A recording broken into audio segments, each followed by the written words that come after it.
ಅಂಬಾನಿ ನ್ಯೂಸ್ಗೆ ಸ್ವಾಗತ. ಪ್ರತಿದಿನ ನ್ಯೂಸ್ ಅಪ್ಡೇಟ್ಗಾಗಿ ಸಬ್ಸ್ಕ್ರೈಬ್ ಮಾಡಿ. ಸರ್ಕಾರದ ಕಲ್ಯಾಣ ಯೋಜನೆಗಳು ಕೇವಲ ಕಾಗದದ ಮೇಲಿರಬಾರದು, ಅವು ಅರ್ಹ ಫಲಾನುಭವಿಗಳ ಕೈ ಸೇರಿದಾಗ ಮಾತ್ರ ಸಮಾಜದ ನಿಜವಾದ ಅಭಿವೃದ್ಧಿ ಸಾಧ್ಯ. ಈ ನಿಟ್ಟಿನಲ್ಲಿ ಶಿಡ್ಲಘಟ್ಟದಲ್ಲಿಂದು ಮಹತ್ವದ ಕಾರ್ಯಕ್ರಮವೊಂದು ಜರುಗಿತು.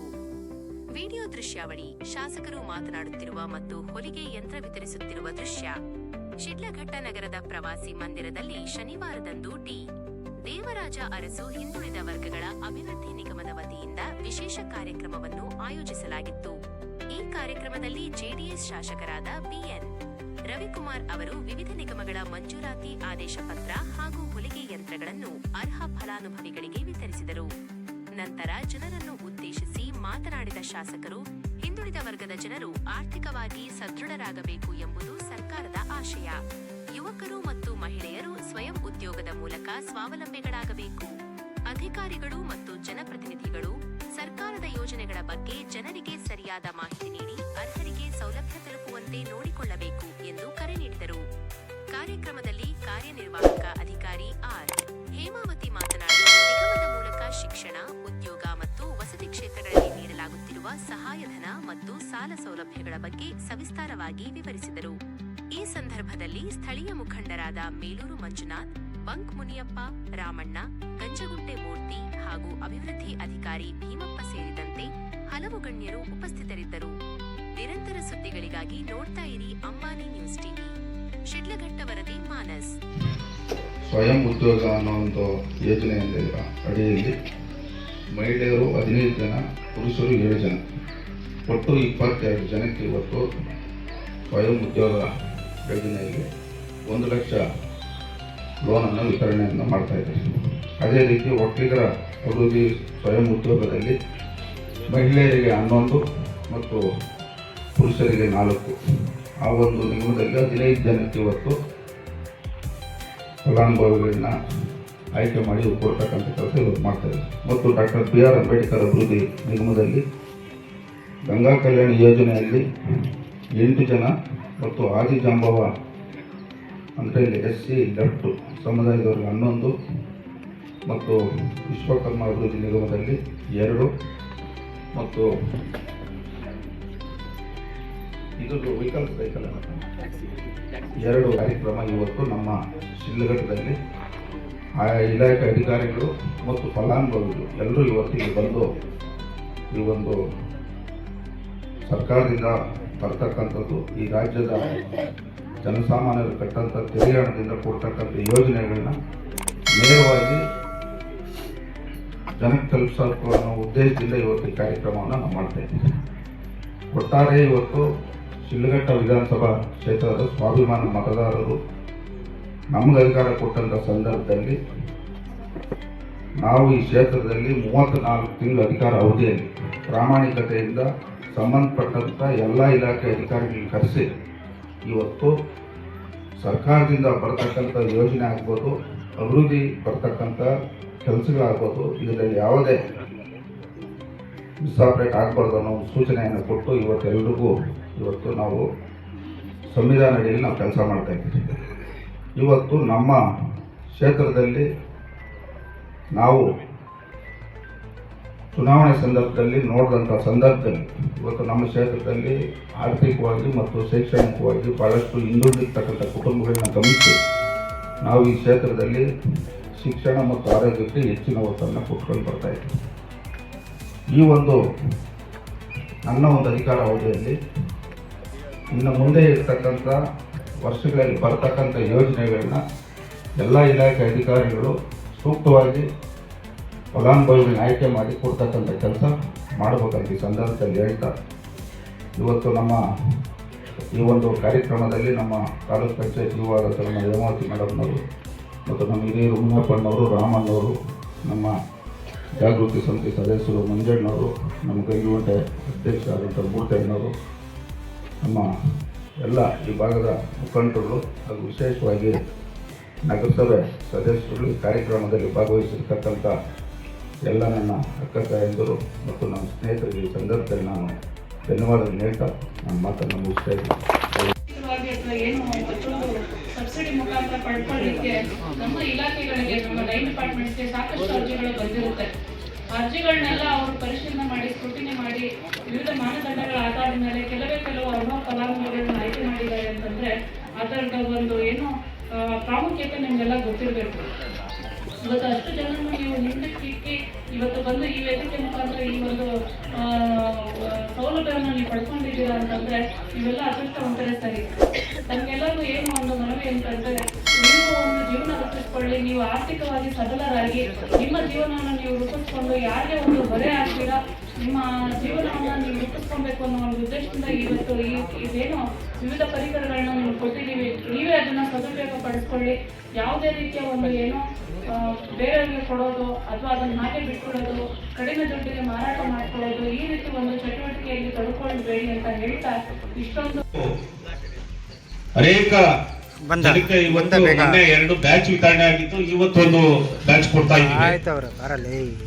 ಮೊದಲು ಬಹಳ ಕಳಪೆ ಕಾಮಗಾರಿಗಳು ಮತ್ತು ಒಂದು 500-600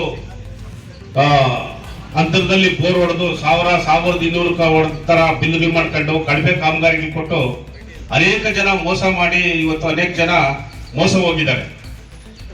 ಶಾಸಕರು 2 ವರ್ಷಗಳ ಹಿಂದೆನೆ ಆ ಇಲಾಖೆಗಳ ವ್ಯವಸ್ಥಾಪಕರಿಗೆ ಸ್ಟ್ರಿಕ್ಟ್ ಆಗಿ ಕಾಶನ್ ಕೊಟ್ಟು ಟೆಕ್ಸ್ಮೋ ಮೋಟರೇ ಕೊಡಬೇಕು, ಇವತ್ತು ವ್ಯವಸಾಯ ಮಾಡುವಂತಹ ವ್ಯವಸಾಯಗಾರರಿಗೆ ಸರಿಯಾದಂತಹ ಉಪಕರಣಗಳನ್ನ ವಿತರಣೆ ಮಾಡಬೇಕು, ಇಲ್ಲ ಅಂದ್ರೆ ಯಾವುದೇ ಕಾರಣಕ್ಕೂ ಅದನ್ನ ಕೊಡ್ಲಿಕ್ಕೆ ನಾನು ಬಿಡೋದಿಲ್ಲ ಅಂತ ಒಂದು ಸ್ಟ್ರಿಕ್ಟ್ ಆಗಿ ಡೈರೆಕ್ಷನ್ ಕೊಟ್ಟು ಇವತ್ತು ಏನ್ ಬೋರ್ವೆಲ್ ಕೊಡ್ತಾ ಇದ್ದಾರೆ ಡೈರೆಕ್ಟ್ ಆಗಿ ಆ ಒಳ್ಳೆ ಕಂಪನಿ ಯಾವುದು ಉನ್ನತವಾದಂತಹ ಕಂಪನಿ ಇದೆಯೋ ಅದರ ಮುಖಾಂತರ ಇವತ್ತು ಎಲ್ಲಾ ಸಂಘಟನೆಗಳನ್ನು ಕೊಡ್ತಾ ಇದ್ದಾರೆ. ಅದೇ ರೀತಿ ಈ ತಾಲೂಕಲ್ಲಿ ಬೇರೆ ಬೇರೆ ದೇವರಾಜ ಅರಸು ಇಲಾಖೆಗಳಾಗಿರ್ಬೋದು, ಬೇರೆ ಇತರೆ ಇಲಾಖೆಗಳಲ್ಲಿ ಏನು ಬಡವರಿಗೆ ಸಿಗಬೇಕು ಅದು ನೇರವಾಗಿ ಬಡವರಿಗೇನೆ ಸಿಗಬೇಕು ಅಂತ ಒಂದು ಡೈರೆಕ್ಷನ್ ನಲ್ಲಿ ಇವತ್ತು ಕೆಲಸ ಆಗ್ತಾ ಇದೆ ನಮ್ಮ ತಾಲೂಕಲ್ಲಿ. ಇವತ್ತು ಯಾರು ಮಧ್ಯವರ್ತಿಗಳು ಇದರಲ್ಲಿ ಯಾರನ್ನು ಹಸ್ತಕ್ಷೇಪ ಮಾಡಬಾರ್ದು ಮತ್ತು ಬಡವರಿಗೆ ಏನಿವತ್ತು ಹಳ್ಳಿಗಾಡು ಪ್ರದೇಶದ ಬಡವರು ಅನೇಕ ಜನ ಮೋಸ ಹೋಗ್ತಾ ಇದ್ದಾರೆ. ಇವತ್ತು ನಾವು ಅದು ಮಾಡಿಸ್ಕೊಡ್ತೇವೆ ಇದು ಮಾಡಿಸ್ಕೊಡ್ತೀವಿ ಅನ್ನೋ ಏನಿದ್ದಾರೆ ಅವುಗಳನ್ನೆಲ್ಲ ಬ್ರೇಕ್ ಹಾಕಿದೀವಿ ನಾವು ಇವತ್ತು. ಯಾಕಂದ್ರೆ ಅವರು ನೇರವಾಗಿ ಇವತ್ತು ಏನು ಶಿಡ್ಲಘಟ್ಟ ವಿಧಾನಸಭಾ ಕ್ಷೇತ್ರದಲ್ಲಿ ನನ್ನ ಒಬ್ಬ ಶಾಸಕರಾಗಿ ಆಯ್ಕೆ ಮಾಡಿದ್ದಾರೆ, ಅವರ ಋಣ ನಾವು ತೀರಿಸಬೇಕು ಅಂತ ಒಂದು ದೃಷ್ಟಿಯಲ್ಲಿ ಇವತ್ತು ನೇರವಾಗಿ ಯಾವುದೇ ಸವಲತ್ತುಗಳು ಬಂದ್ರು ಆ ಫಲಾನುಭವಿಗಳು 10 ರೂಪಾಯಿ ಖರ್ಚು ಮಾಡ್ದಂಗೆ ನೇರವಾಗಿ ಅವರ ಮನೆ ಭಾಗದ ತಲುಪಬೇಕು ಮತ್ತು ಅದರಿಂದ ಅವರು ಫಲ ಪಡಿಬೇಕು ಅನ್ನೋ ಉದ್ದೇಶದಿಂದ ಶಾಸಕರು ಇವತ್ತು ಕೆಲಸ ಮಾಡ್ತಾ ಇದ್ದಾರೆ. ನಾವೆಲ್ಲ 2-3 ವರ್ಷದಿಂದ ಅನೇಕ ಜನ ಇವತ್ತು ಫಲಾನುಭವಿಗಳು ಪಡೆದಿದ್ದಾರೆ ಸರ್ಕಾರದ ಸವಲತ್ತುಗಳು.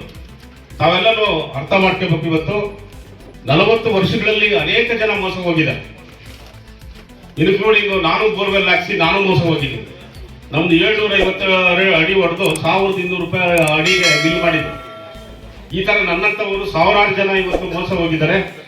ಅದೆಲ್ಲನೂ ಅವರು ಗಮನಕ್ಕೆ ಬಂದಾಗ ಇನ್ನು ಆ ತರ ಆಗೋದಿಲ್ಲ ಅಂತ ಹೇಳಿ ಆ ಇಲಾಖೆಯ ಅಧಿಕಾರಿಗಳನ್ನ ಕರೆದು ಅವರು ಡೈರೆಕ್ಷನ್ ಸ್ಟ್ರಿಕ್ಟ್ ಆಗಿ ಹೇಳಿದ್ದಾರೆ. ಯಾವುದೇ ಒಂದು ಇದರಲ್ಲಿ ಯಾರದೇ ಹಸ್ತಕ್ಷೇಪ ಆಗಬಾರ್ದು, ಎಲ್ಲರೂ ಸಹ 10 ರೂಪಾಯಿ ಫಲಾನುಭವಿಗಳಿಂದ ಪಡಿಬಾರ್ದು. ನೇರವಾಗಿ ಏನ್ ಗೌರ್ಮೆಂಟ್ ಇಂದ ಬರ್ತಾಯಿತೋ ಅವ್ರಿಗೆ ನೇರವಾಗಿ ಸಿಗಬೇಕು ಆ ಫಲಾನುಭವಿಗಳಿಗೆ ಅನ್ನೋ ಒಂದು ಡೈರೆಕ್ಷನ್ ನಲ್ಲಿ ಇವತ್ತು 3 ವರ್ಷಗಳಿಂದ ಸತತವಾಗಿ ಕೆಲಸ ಆಗ್ತಾ ಇದೆ. ಇವತ್ತು ಅನೇಕ ಜನ ಬಡವರು ನೇರವಾಗಿ ಫಲಾನುಭವಿಗಳು ಇದನ್ನ ಗೌರ್ಮೆಂಟ್ ಸವಲತ್ತುಗಳನ್ನ ಪಡಿತಾ ಇದ್ದಾರೆ. ಆದ್ದರಿಂದ ಶಾಸಕರು ಏನು ಈ ದಿಟ್ಟವಾದಂತಹ ನಿಲುವು ತಡೆದಿದ್ದಾರೆ. ಇವತ್ತು ಅನೇಕ ಜನ ಇವತ್ತು ಗ್ರಾಮೀಣ ಪ್ರದೇಶಗಳಲ್ಲಿ ಜನ ನೇರವಾಗಿ ಬಂದು ಅವ್ರನ್ನ ಈ ತರ ಅಂತ ಹೇಳಿದಾಗ ಅಲ್ಲೇ ಅವ್ರಿಗೆ ಪರಿಹಾರ ಅಲ್ಲೇ ಕರೆದು ಅದೇನು ಇದಾಗಬೇಕು ಅವ್ರು ಫಸ್ಟ್ ಕೊಡ್ರಿ ಅಂತ ಅಧಿಕಾರಿಗಳಿಗಾಗಿರ್ಬೋದು ಇಲ್ಲ ಬೇರೆಯವ್ರಿಗಾಗಿರ್ಬೋದು ಅಲ್ಲೇನೆ ಆ ಒಂದು ಸಮಸ್ಯೆಗಳನ್ನ ಪರಿಹಾರ ಮಾಡೋ ನಿಟ್ಟಿನಲ್ಲಿ ಕೆಲಸ ಮಾಡ್ತಾ ಇದ್ದಾರೆ ಶಾಸಕರು. ಅದರಿಂದ ತಾವೆಲ್ಲನೂ ಶಾಸಕರ ಕಾರ್ಯವೈಖರಿ ತಾವೆಲ್ಲ ಗಮನಿಸಬೇಕು. 3 ವರ್ಷದಿಂದ ಏನಾಗ್ತಾ ಇದೆ ಈ ತಾಲೂಕಲ್ಲಿ, ಏನ್ ಡೆವಲಪ್ಮೆಂಟ್ಸ್ ಆಗ್ತಾ ಇದೆ, ಎಲ್ಲೆಲ್ಲಿ ಇವತ್ತು ಹಳ್ಳಿಗಾಡು ಪ್ರದೇಶಗಳಲ್ಲಾಗಿರ್ಬೋದು, ಓದೋ ಮಕ್ಕಳಿಗಾಗಿರ್ಬೋದು ಮತ್ತು ಆಸ್ಪತ್ರೆಗಳಲ್ಲಾಗಿರ್ಬೋದು ಮತ್ತು ಡೆವಲಪ್ಮೆಂಟ್ಸ್ ಆಗಿರ್ಬೋದು ಎಲ್ಲರೂ ಸಹ ಅವಲೋಕನ ಮಾಡಿದಾಗ 40 ವರ್ಷಗಳಲ್ಲಿ ಯಾವತ್ತೂ ಈ ರೀತಿ ಡೆವಲಪ್ಮೆಂಟ್ಸ್ ಆಗಿಲ್ಲ. ಅಂತಷ್ಟು ಕೆಲಸ ಇವತ್ತು 3 ವರ್ಷದಲ್ಲಿ ಆಗಿದೆ.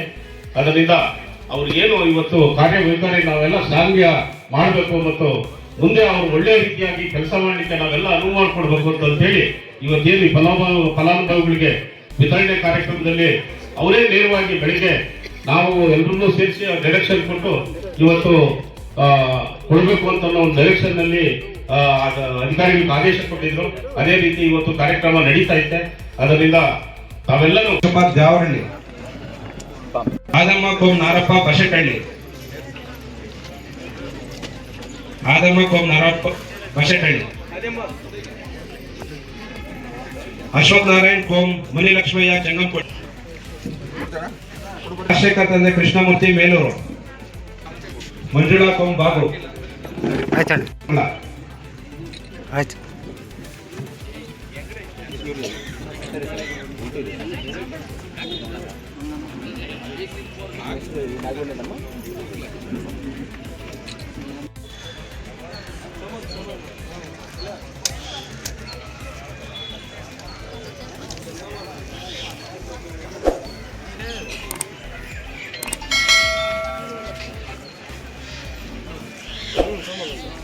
ಹಲೋ,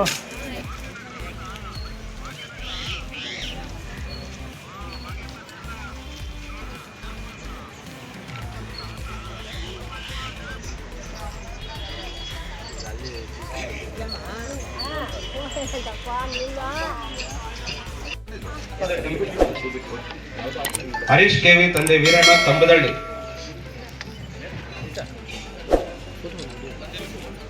ದೇವರಾಜ ತಂದೆ ನಾರಾಯಣಗೌಡ ಇದ್ಲೂಡು ಗ್ರಾಮ,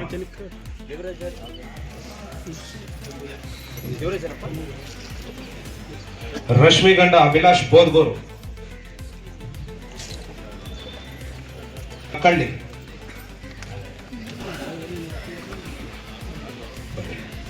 ಅಂಬಿಕಾ ಬೆನ್ ನವೀನ್ ಕುಮಾರ್ ಮಾರುತಿ ನಗರ 15 ವಾರ್ಡ್ ಶಿಲ್ಘಟ್ಟ, ಭೂಮಿಕಾ ಕೋಮ್ ಚಂದ್ರಶೇಖರ್ ಬಸವಪಟ್ನ ಗ್ರಾಮ, ಮಮತಾ ಕೋಮ್ ಮಂಜುನಾಥ್ ಬಸವಪಟ್ನ ಗ್ರಾಮ.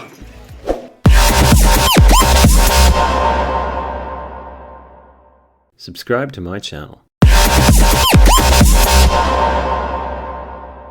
Subscribe to my channel.